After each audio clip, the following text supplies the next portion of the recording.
We're having a wonderful debate about art.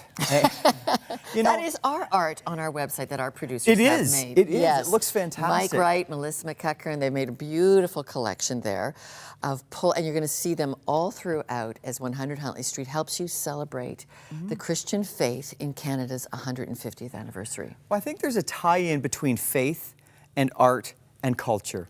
And again, I think we've often segmented each of those things, but I think we've had history in Canada for a lot of years where our culture has been influenced by art. Yeah, I want to say that your art that's on that website there, This Far by Faith, okay, so that's your very modern art where you can put it with the old art of imagination.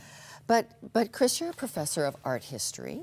What have we missed about the arts shaping our values, what makes Canada? Yeah, that's a good question. I think the arts reflect upon what it means to be human. There's a wonderful little quote on the old $20 bills, and it says, "Without the arts, we wouldn't know in the slightest what it means to be human."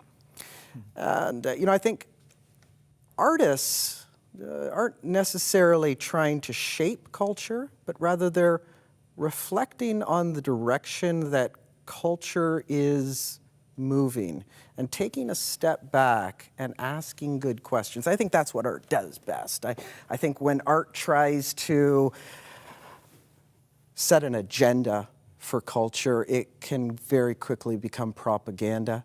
But when art steps back and asks, what are the assumptions that undergird economics and politics and social policy? When artists step back and they reflect, they can ask the good questions that get overlooked in our movement forward.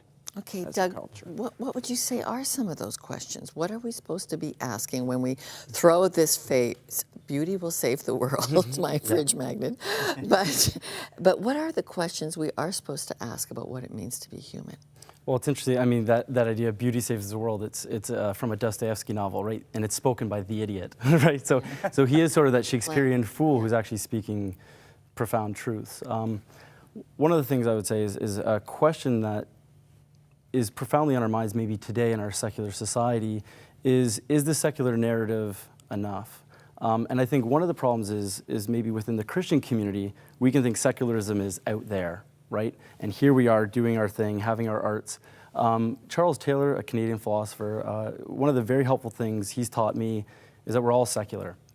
Christians are secular, and the people outside of that bubble are also living in a secular age. It's the conditions in which they create. So I think what that means is that you now have Christian artists who are looking at what does it mean to live a life of faith when they're tempted to doubt. Yeah. But then you have people who are outside of faith who are, what does it mean if I'm tempted to believe, right? And so you have this really interesting thing. I think Jan Martel, very fascinating writer who's become very popular, he's kind of put his finger on the pulse of that with a character like Pi in Life of Pi.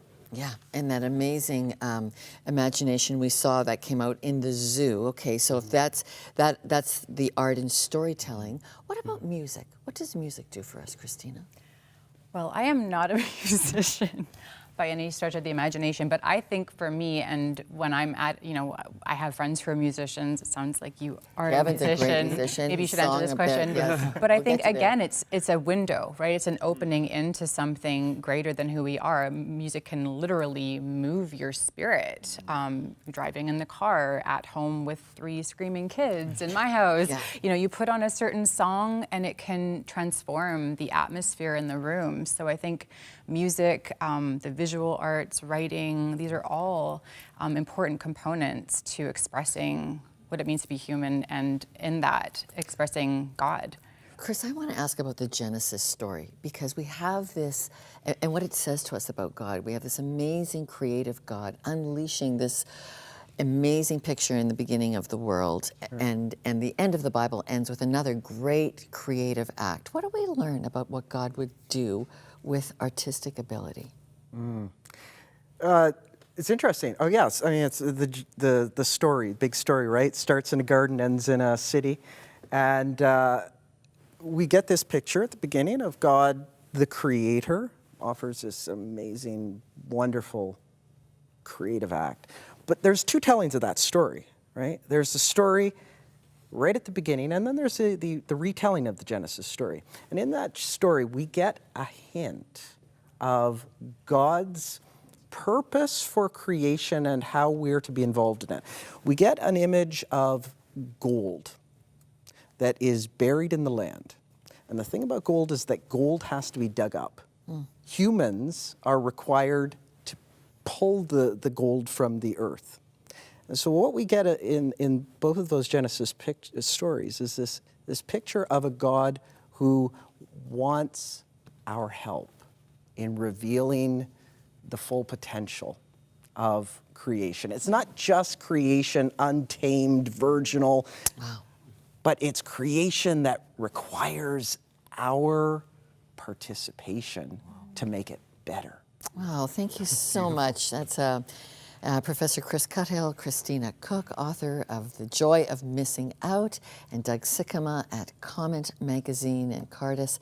Thank you so much. We're so thankful for the artists, the songwriters, the musicians and painters who create a vibrant culture in our country. They need to be part of the celebrations of what we do at Canada 150. So visit This Far by Faith for more great interviews like this.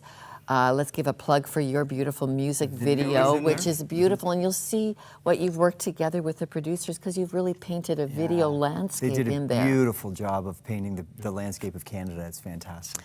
Yeah, so go take a great look there at thisfarbyfaith.ca, and thank you all for being with us today. More after this.